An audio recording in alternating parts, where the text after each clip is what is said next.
ഇന്നത്തെ നമ്മുടെ യാത്ര സെയിൻറ്റ് ഹെലൻസ് എന്ന് പറഞ്ഞിട്ടുള്ളൊരു കോസ്റ്റൽ ടൗണിലേക്കാണ്.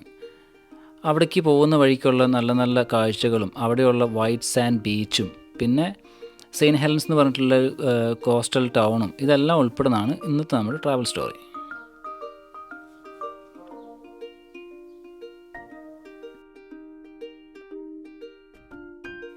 അങ്ങനെ ഏതാണ്ട് ഒരു 10 മണി ആയപ്പോഴേക്കും സെയിൻറ്റ് ഹെലൻസിലെത്തി. സെയിൻറ്റ് ഹെലൻസ് ടാസ്മേനിയയുടെ നോർത്ത് ഈസ്റ്റ് ആയിട്ട് സ്ഥിതി ചെയ്യുന്ന ഒരു കോസ്റ്റൽ ടൗണാണ്. നമ്മൾ സെയിൻറ്റ് ഹെലൻസിൽ വന്നിട്ട് ഫസ്റ്റ് പോകുന്നത് ഇവിടെ ഒരു പബ്ലിക്കിന് ബോട്ടൊക്കെ ലോഞ്ച് ചെയ്യാൻ പറ്റുന്നൊരു സ്ഥലമുണ്ട്. പിന്നെ ഒരു പ്രൈവറ്റ് യോട്ട് ഡോക്കിംഗ് ഏരിയ ഒക്കെ ഉണ്ട്. അതിനോട് ചേർന്നൊരു പാർക്കും കാര്യങ്ങളൊക്കെ ഉണ്ട്. അപ്പോൾ അങ്ങോട്ടാണ് നമ്മുടെ ഫസ്റ്റത്തെ വിസിറ്റ്. ഈ സെയിൻറ്റ് ഹെലൻസ് അറിയപ്പെടുന്നത് ഫിഷിംഗ് ക്യാപിറ്റൽ ഓഫ് ടാസ്മേനിയ എന്നാണ്.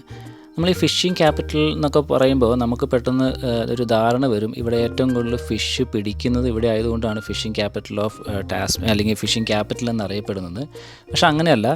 ഈ റെക്രിയേഷണൽ ഫിഷിങ്ങിനുള്ള അൽബാക്കോ ടൂണ എന്ന് പറയുന്ന സംഭവം അല്ലെങ്കിൽ യെല്ലോ ഫിൻ ടൂണയൊക്കെ ഏറ്റവും കൂടുതൽ കാണപ്പെടുന്നത് ഇവിടുത്തെ ഈ വെള്ളത്തിലാണ്, ഇതിനോട് ചേർന്നിട്ടുള്ള കടലിലാണ് കാണപ്പെടുന്നത്. അതുകൊണ്ടാണ് ഇതിനെ ഫിഷിംഗ് ക്യാപിറ്റൽ ഓഫ് ടാസ്മേനിയ എന്നറിയപ്പെടുന്നത്. ഈ റെക്രിയേഷണൽ ഫിഷിംഗ് ചെയ്യുന്ന ആൾക്കാർക്ക് ഏറ്റവും ഇഷ്ടപ്പെട്ട ഒരു ഡെസ്റ്റിനേഷനാണ് സെയിൻറ്റ് ഹെലൻസ്. കഥയൊക്കെ പറഞ്ഞിരുന്നപ്പോഴേക്കും നമ്മൾ നമ്മുടെ ഡെസ്റ്റിനേഷനിലെത്തി. ഈ കാണുന്നതാണ് പ്രൈവറ്റ് യോട്ട് ഡോക്കിംഗ് ഏരിയ. ഈ പ്രൈവറ്റ് ആയിട്ടുള്ള ആൾക്കാർക്ക് റെക്രിയേഷണൽ ആയിട്ടുള്ള യോട്ടുകളെല്ലാം പാർക്ക് ചെയ്യുന്നത് അല്ലെങ്കിൽ ഡോക്ക് ചെയ്യുന്ന ഒരു ഇടമാണ് ഇവിടെ. അതവർ റെൻ്റ് ഔട്ട് ഒരു നിശ്ചിത റെൻറ്റ് മാസം കൊടുത്തിട്ട് അവരവിടെ ഡോക്ക് ചെയ്യുന്നതാണ്. അങ്ങോട്ട് സെക്യൂർഡ് ആയിട്ടുള്ള എൻട്രി മാത്രമേ ഉള്ളൂ. അതായത് അതിന് ആക്സസിബിൾ ആയിട്ടുള്ള ആൾക്കാർക്ക് മാത്രമേ അങ്ങോട്ട് എൻട്രി ഉള്ളൂ. നമുക്ക് അവിടെ നിന്ന് നോക്കുകയാണെങ്കിൽ അവിടെ ഒരു ഗേറ്റും കാര്യങ്ങളൊക്കെ വെച്ചിരിക്കുന്നത് കാണാൻ പറ്റും. അതിനോട് ചേർന്ന് തന്നെ വളരെ സെക്യൂർഡ് ആയിട്ടുള്ള കുഞ്ഞുങ്ങൾക്ക് കളിക്കാനുള്ള പാർക്കും പിന്നെ അതിനോട് ചേർന്ന് നല്ല ഒരു ലോണെല്ലാം സെറ്റ് ചെയ്തിട്ടുണ്ട്. അവിടെ ഇരിക്കാനുള്ള ഇരിപ്പിടങ്ങളെല്ലാം തയ്യാറാക്കി വെച്ചിട്ടുണ്ട്. പാർക്കും കാര്യങ്ങളൊക്കെ അവിടെ ഉണ്ടെങ്കിലും ഒരുപാട് മനുഷ്യരെയൊന്നും ഞാൻ അവിടെ കണ്ടില്ല. കുറച്ചങ്ങ് മാറിയിട്ട് കുറേ ആൾക്കാരൊക്കെ വന്നിട്ടുണ്ട്. അവർ ഈ ഫിഷ് ആൻഡ് ചിപ്സൊക്കെ മേടിച്ചിട്ട് വന്ന് അവിടെ നിന്ന് ഭക്ഷണം കഴിക്കുന്നൊക്കെ ഉണ്ട്. പക്ഷേ ഒരുപാട് ആൾക്കാരൊന്നും അവിടെ കാണാൻ സാധിച്ചില്ല. അത് ചിലപ്പോൾ ഇവിടുത്തെ പോപ്പുലേഷൻ എന്ന് പറഞ്ഞാൽ ഞാൻ പറഞ്ഞല്ലോ, തുടക്കത്തിൽ പറഞ്ഞത് 2200 മനുഷ്യർ മാത്രമാണ് അവിടെ താമസിക്കുന്നത്. അതുകൊണ്ട് തന്നെ ഒരുപാട് നമ്മുടെ രാജ്യത്തെ അല്ലെങ്കിൽ നമ്മുടെ കേരളത്തെയൊക്കെ കമ്പയർ ചെയ്ത് നോക്കുമ്പോൾ വളരെ ചെറിയൊരു പോപ്പുലേഷൻ അവിടെയുള്ളൂ. അങ്ങ് കുറച്ചങ്ങ് മാറിയിട്ട് അവിടെ പബ്ലിക്കിന് ബോട്ട് ലോഞ്ച് ചെയ്യാനുള്ളൊരു സ്പേസുണ്ട്. നിങ്ങൾക്ക് കാണാൻ പറ്റുവാണെങ്കിൽ അവിടെ ആരോ ഒരാൾ ഇപ്പോൾ ഒരു ബോട്ട് ലോഞ്ച് ചെയ്യാൻ വേണ്ടിയിട്ട് റിവേഴ്സ് എടുത്ത് അങ്ങോട്ട് ബോട്ട് ഇറക്കുന്നുണ്ട്. അപ്പോൾ അതിൻ്റെ അടുത്ത് പോയിട്ട് അതിൻ്റെ കാഴ്ചകളൊക്കെ നമുക്കൊന്ന് കാണാം. അപ്പച്ചനോട് കാര്യങ്ങൾ ചോദിച്ചു കഴിഞ്ഞപ്പോൾ അപ്പച്ചൻ പറഞ്ഞു ചിലപ്പോഴൊക്കെ ആഴ്ചയിൽ 1-2 വട്ടമൊക്കെ ചുമ്മാ ഒരു ചൂണ്ടയെടുത്തിട്ട് കുറച്ചങ്ങ് മാറിയിട്ട് ചൂണ്ടയിടാൻ പോവും. അപ്പോൾ അങ്ങനെ ഇന്ന് പുള്ളിക്കാരൻ ഇറങ്ങിയതാണ്. കുറച്ച് നേരം നിന്ന് കഴിഞ്ഞപ്പോൾ അപ്പച്ചൻ പോയി. പിന്നെ ഞാനവിടെ കുറച്ച് നേരം നിന്നിട്ട് അവിടുത്തെ കാഴ്ചകളൊക്കെ കുറച്ച് നേരം അവിടെ കണ്ടിരുന്നു. ഇനി അടുത്ത് ഇവിടെ ഒരു വൈറ്റ് സാൻഡ് ബീച്ച് ഉണ്ട്, അങ്ങോട്ട് പോകണം.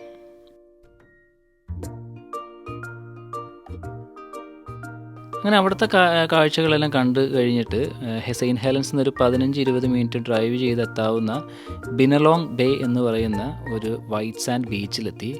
ദൂരെ നിന്ന് കണ്ടപ്പോൾ തന്നെ വല്ലാത്തൊരു ഭംഗിയുണ്ടായിരുന്നു അത് കാണാനായിട്ട്. നല്ല തൂവെള്ള നിറത്തിലുള്ള മണലും പിന്നെ നല്ല ക്ലിയർ ബ്ലൂ കളറുള്ള വെള്ളവും ഒക്കെ ആയിട്ട് വളരെ മനോഹരമായ ബീച്ചായിരുന്നു ബിനലോങ് ബേ ബീച്ച്.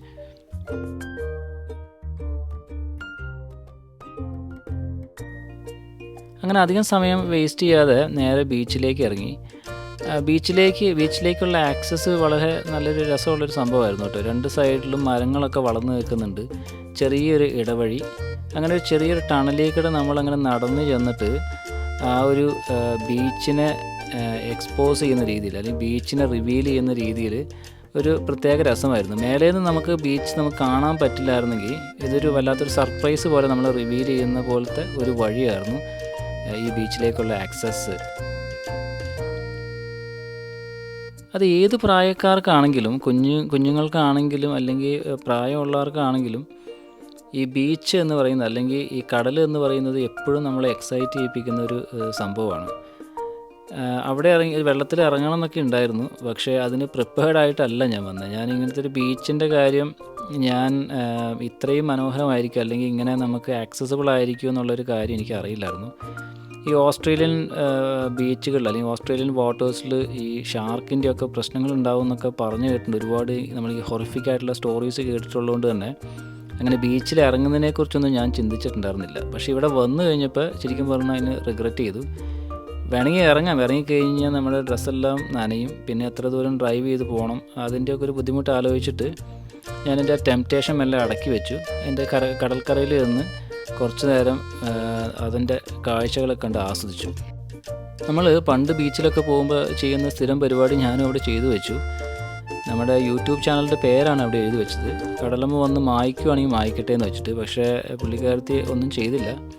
പിന്നെ കുറച്ച് നേരം അവിടെ കാഴ്ചകളൊക്കെ കണ്ടു നിന്നു. പിന്നെ ഒരുപാട് ടൈം ഇവിടെ സ്പെൻഡ് ചെയ്യാൻ പറ്റില്ല. നേരെ തിരിച്ച് സ്കോട്ട്സ്ഡെയിലേക്ക് പോണ വഴിക്ക് വേറൊരു എസ്റ്ററി ഉണ്ട്. അവിടെയും കൂടെ ഒന്ന് പോയിട്ട് വേണം നമുക്ക് തിരിച്ചുള്ള യാത്ര.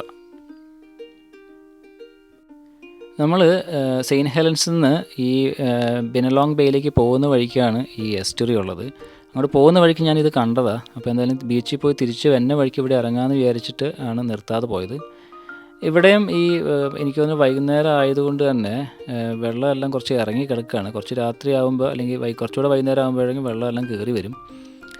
ഇവിടെ ഒരുപാട് ഈ വാത്തയാണോ താറാവാണോ എന്താണെന്ന് എനിക്ക് പറയാനറിയില്ല. പക്ഷേ കഴുത്തിന് നല്ല നീളമുള്ള ഈ വാത്ത പോലത്തെ കറുത്ത നിറമുള്ളൊരു സംഭവം വളരെ വരിയായിട്ട് ഇങ്ങനെ പോകുന്നത് കാണാം.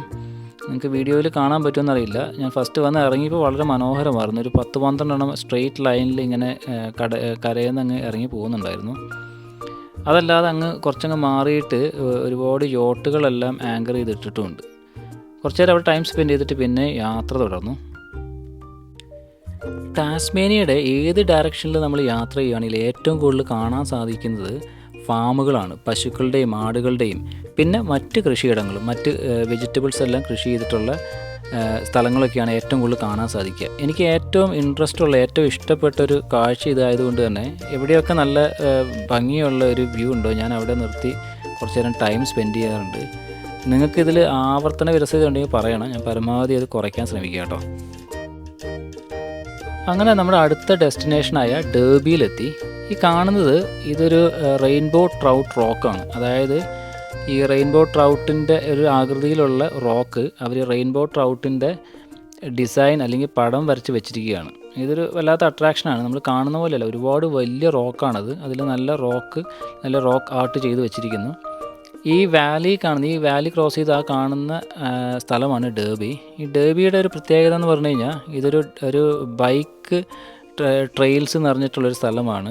ഡൗൺ ഹിൽ ബൈക്കിങ്ങും പിന്നെ ഇവിടുത്തെ ഒരു മെയിൻ സോഴ്സ് ഓഫ് ഇൻകം എന്ന് പറഞ്ഞു കഴിഞ്ഞാൽ ടൂറിസം തന്നെയാണ്. ഒരുപാട് പബ്ബുകളും അക്കോമഡേഷനും പിന്നെ പ്രൈവറ്റായിട്ട് ആൾക്കാർക്ക് ഈ ട്രയൽ ആക്സസ് ചെയ്യാം. അവർ ബൈക്കുമായിട്ട് വരും, അതായത് മോട്ടോർ ബൈക്കല്ല നോർമൽ ബൈക്കുമായിട്ട് വരും, അതായത് ബൈസൈക്കിളായിട്ട് വരും. അവർ ഈ ഡൗൺ ഹിൽ ട്രെയിൽസ് എല്ലാം അവർക്ക് ആക്സസ് ചെയ്യാം. അതല്ലാതെ തന്നെ ഒരുപാട് ബൈക്ക് ടൂർസും ഉണ്ട്. ഇങ്ങനെ ഗൈഡറായിട്ടുള്ള ബൈക്ക് ടൂർസ് ഉണ്ട്. ഡൗൺ ഹിൽ ബൈക്കിൻ്റെ ഒരു മെയിൻ കേന്ദ്രമാണ് ഡേർബി ഒരു ടൂറിസ്റ്റ് ടൗൺ മാത്രമല്ല, ഇതൊരു ഹെറിറ്റേജ് ടൗണും കൂടിയാണ്. ഈ കാണുന്നത് നാഷണൽ ബാങ്ക് ഓഫ് ടാസ്മേനിയയുടെ ഒരു ബിൽഡിംഗ് ആണ്. 1888 ബാങ്കായിട്ട് പ്രവർത്തിച്ചിരുന്ന ഒരു ബിൽഡിംഗ് ആണിത്. ഇപ്പോൾ കറൻ്റ്ലി ഇതൊരു ബെഡ് ആൻഡ് ബ്രേക്ക്ഫാസ്റ്റ് ആയിട്ടാണ് യൂസ് ചെയ്യുന്നത്. ഇത് മാത്രമല്ല ഒരുപാട് പഴയ ബിൽഡിങ്ങുകൾ ഇവിടെ പബ്ബായിട്ടും അക്കോമഡേഷന് വേണ്ടിയിട്ടെല്ലാം യൂസ് ചെയ്യുന്നുണ്ട്. ഇനി ഇത് കഴിഞ്ഞ് കഴിഞ്ഞാൽ സ്കോട്ട്സ്ഡെയിലാണ്. പോകുന്ന വഴിക്കെല്ലാം ഫാമാണ്. നിങ്ങൾ ഒരുപാട് ഫാമിൻ്റെ വീഡിയോസ് കണ്ടിട്ടുള്ളത് കൊണ്ട് തന്നെ ഞാൻ ആവർത്തന വിരസത ഒഴിവാക്കാൻ അതൊന്നും ഉൾപ്പെടുത്തുന്നില്ല. അപ്പോൾ നമുക്ക് വീഡിയോയുടെ വൈൻഡപ്പ് ചെയ്യാം. നിങ്ങളുടെ വിലയേറിയ അഭിപ്രായങ്ങളൊക്കെ രേഖപ്പെടുത്തണം. പിന്നെ നിങ്ങൾക്കിത് ഇഷ്ടപ്പെടുന്നുണ്ടെങ്കിൽ സബ്സ്ക്രൈബ് ചെയ്യാനും മറക്കണ്ട. താങ്ക്